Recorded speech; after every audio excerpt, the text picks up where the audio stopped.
All right, good afternoon, parents. I just wanted to include a link to my video explaining my message that I sent out today about the seesaw and the homework.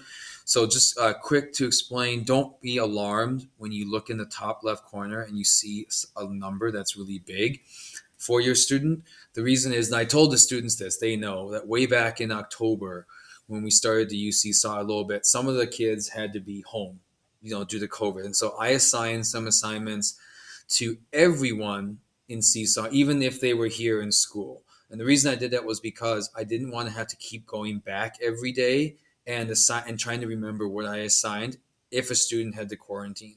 If I post it once to everybody, then everybody has it. Also, if a student is quarantined, sometimes I don't know until actually the day of. So that student misses a whole day of learning because they have to wait for me until the end of the day to put the stuff on Seesaw.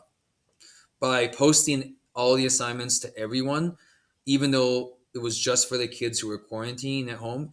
At least if something were to happen in the future, they had access to some practice without having to waste a day of school. So some of the stuff from like October and November is not assigned for kids right now during these 8 days because it was way back, just for the few kids that were quarantining.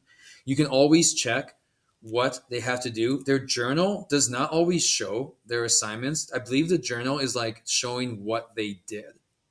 They have to go into their light bulb and they have to go in here to find it. And always the new assignments are at the top.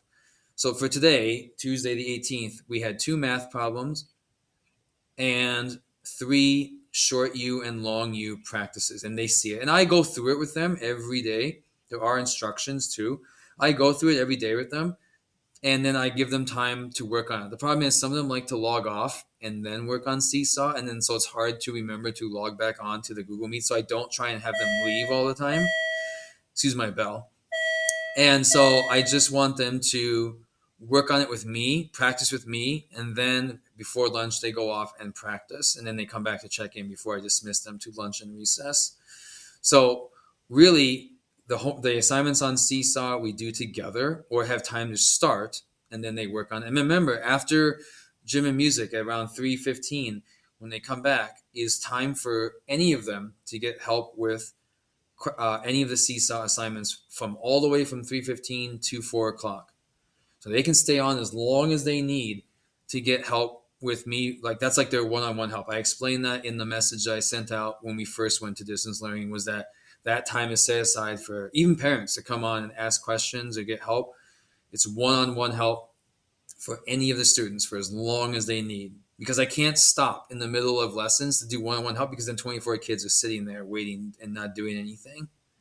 So that's kind of the model that we're using. And again, in the activities, starting from the top is the most new and going down. So if you feel like your student is behind, your child is behind, one thing you can do is say, hey, let's start at the light bulb and let's start at the top and just keep going down, doing one at a time until we kind of reach the end. Again, please take it with a grain of salt with these assignments. It's not middle school and it's not high school where they're gaining points every day. It's simple practice. And we're going to do this when we come back in on the 24th.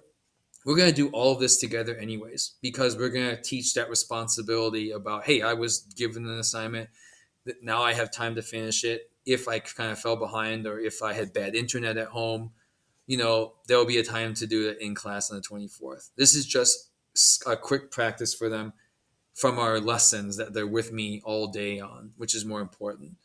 So if you do have any questions, family, please let me know. We only have a couple days left, hopefully, and we'll be back, so we won't have to worry about this. But I know some parents had some questions, and I may not have explained it very well the first time. It's a learning process, that's all. But please, take it as a family opportunity to do work together. Don't take it seriously like it's 12th grade, and we're trying to graduate. So again, questions, please just message me. Thank you.